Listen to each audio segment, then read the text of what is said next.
So we are still in lockdown. My camera stand has broken, and I really wanted to release this video number 4 in my ongoing series of guided and progressive strengthening of the abdominal muscles. So I've made this contraption right in front of me. I've placed my camera on it. So if this video is kind of weird, please excuse me. I promise you that the content is the same and good. So a few months ago, I was in the gym exercising, and I was using the triceps cable machine where you pull down and exercise your triceps muscles. And the trainer came up to me and told me that I'm standing a little away from the machine. I need to move closer. And he was perfectly right. I was standing about half a foot away from where I should have ideally been to use that machine. And I told him that no, I am standing here purposely because I prefer to stand here so that my abs get involved and I want my abs to strengthen. So he looked at me kind of strangely and said, abs? ये तो triceps machine है, इसमें abs नहीं होता है. So, we tend to think that because we are working or using the triceps machine, that's the only muscle that's getting strengthened or that's the only muscle that is working, but that is so wrong. That is really not true. Right from the legs, your foot muscles work, the calf muscles, the knee, quadriceps and the gluteal muscle of the hip has to work to keep the legs straight and steady and prevent you from falling forward. The back extensors and abs have to work to keep the trunk steady, and the shoulder muscles and the upper back muscles also have to work to keep the shoulder or the arm in the correct position so that you can pull down on that cable to exercise your triceps. Now, all these muscles come on involuntarily as you walk towards that machine, get into position and start exercising. You don't even have to think about it. They get involved involuntarily to stabilize the body so that you can use that triceps cable machine. And this is kind of what I was trying to tell you in, I think, video number 2 in this series. When I demonstrated that non-exercise of trying to keep the abs engaged while you continue breathing. So that was what we tried that day, and this is why we tried it, because our abdominal muscles get involved and have to stabilize the vertebral column in almost all activities that we do in the standing position that require resistance or kind of if you are lifting a weight in the standing position.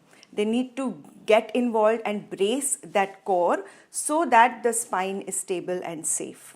And the further away that you are from your point of work, so if you're working in the kitchen and you're working on a platform that's kind of away from you, or a sink and you're washing vessels which are kind of away from you, then the abs get involved even more. And we cannot control everything that we do on our day-to-day life, so we need to train them when we are exercising also. So when I design individualized exercise programs for my patients or for those who decide to consult me, there are several reasons why I would include a particular exercise on a particular day, and also why I would make that person do it in a particular way. So to give the same example of this triceps cable pull down, if I was targeting pure triceps strengthening on a particular day, I would make the person stand closer to the machine and load up a couple of extra plates if required, if that was right, and strengthen purely the triceps.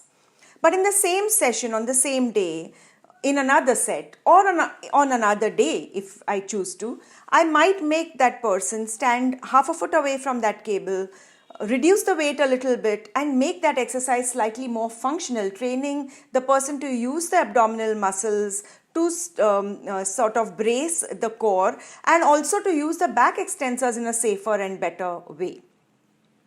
Most of the times, both of these are required to have a completely safe and effective program for each person. For example, just to come back to the same example, imagine that you are in a situation where you have to pull a heavy shutter down. You would need the abdominals and the back extensors to work to brace your core, and you would need strong triceps too. So this is what we do for our patients, and this is what I enjoy doing. This is also my specialty. So while we are on this topic, let's revise that exercise that we did in video number 2, where you engage the abs but continue to breathe. So breathe in, relax the abdominal muscles. When you breathe out, push the navel in, pull the navel in rather, and engage the abs, contract the abs, pull the navel in. And now you may release them maybe 50%. Let them get engaged, stay engaged without you really concentrating on them. And see if you can continue to breathe while keeping them partially engaged. Just breathe in and breathe out 8 to 10 times while the abs, and you'll feel it in the lower part of your abdomen, slightly below the navel, preferably that's what you're feeling right now. And once you're done with 8 to 10 breaths, relax. I hope you could do it, because if you've joined up and done the last 3 weeks of abdominal training, I think you've got this. So let me start now with the exercises that I plan to teach you today, and so that we stick to what we were just talking about, let's see how to use a shoulder exercise to engage our abs. So what we are going to do is a shoulder extension. We are going to use a Thera tube as the resistance, and you will have to loop that Thera tube to a height that is above your head and hold both the ends of the Thera tube in your hands. Start with standing facing the Thera tube. Both the ends of the Thera tube are in your hands.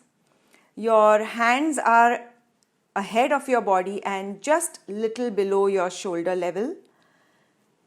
Elbows are straight, arms are straight. Breathe in, relax the abs. Breathe out, contract the abs and simultaneously pull both your arms behind, just slightly behind the hip. Now release slowly, breathe in, pull back slowly, breathe out and engage the abs. Every time you breathe in, relax, let your shoulders come forward. Every time you breathe out, contract the abs and pull both the shoulders back against the resistance of the Thera tube. And do this 10 to 12 times. This was your exercise number 1. So for exercise number 2, we are going to do a standing trunk rotation where the movement is rotation but the abs will be engaged. Your hands will be held out in front of you. You could choose to use a small medicine ball of half a kilo or 1 kilo, or even a dumbbell if you have one. But I suggest before starting, do 1 set at least without any weight in your hands, so that you know how you are doing and whether your shoulders and your abs are up to this.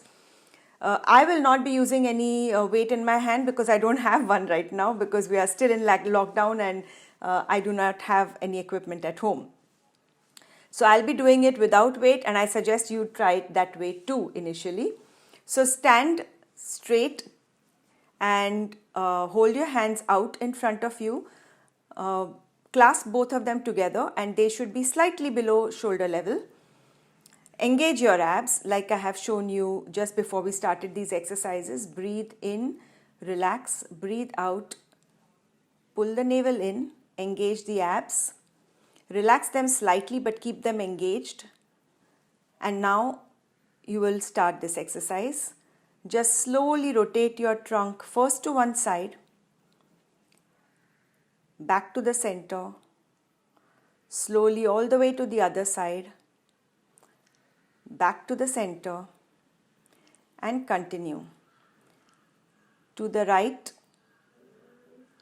to the center, to the left, and back to the center. Engage your abs all the time. They shouldn't get fully relaxed at all. Be aware of them. Repeat this to the right and to the left. Complete 10 to 12 reps. We'll go on to exercise number 3, and it's a fairly easy exercise, this one. Everybody I know has done it at some point or the other. It's called cat and camel, and it is a part of the yoga exercises. Like I said, everybody I know has tried it at some point or the other. And though it looks simple, it's an excellent exercise because there is some amount of shoulder loading in this exercise. It also teaches you how to maintain the spinal curvatures, and also it is an excellent exercise as a pre-plank. If you want to learn how to do the plank in a correct and safe way later, then it's a great point to start off. So we are going to include this in today's session. Get on to all fours. Your knees are right below your hips, your hands are right below your shoulders, elbows are slightly soft, not over straightened. All the spinal curvatures are maintained. The neck is in slight extension as it's supposed to be. The thoracic spine or your upper back is in the flexed kind of position, and your lumbar spine is maintaining that extended curve.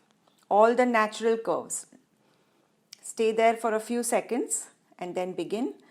When you breathe in, you're going to relax your abs and also let the spine follow the abs down. You're going to extend the whole back. Also look up, extend the neck also. When you breathe out, you're going to flex the full spine. Pull the navel in, tighten the abs. Breathe in, relax, extend.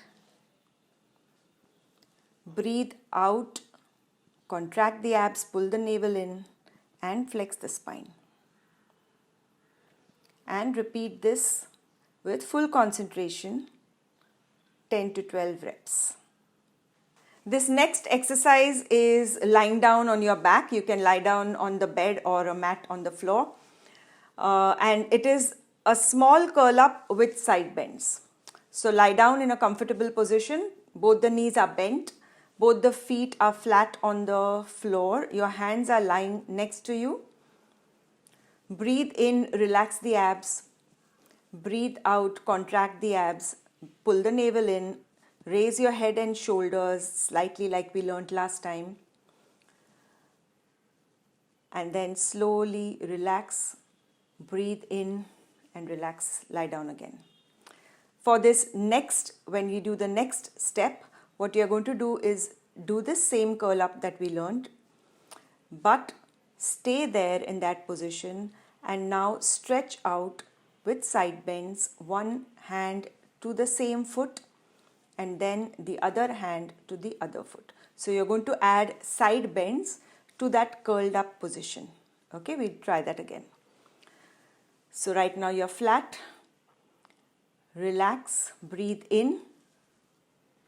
Breathe out, contract the abs, pull the navel in, simultaneously bring up your head and shoulders slightly just off the mat.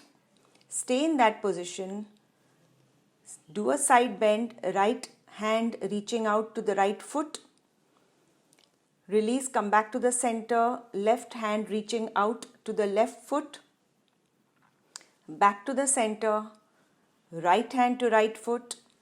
Back to the center, left hand to left foot, and continue alternating right hand to right foot, left hand to left foot with a good side bend, maintaining that abs crunch for a total of 10 to 12 reps. You have 4 new exercises again.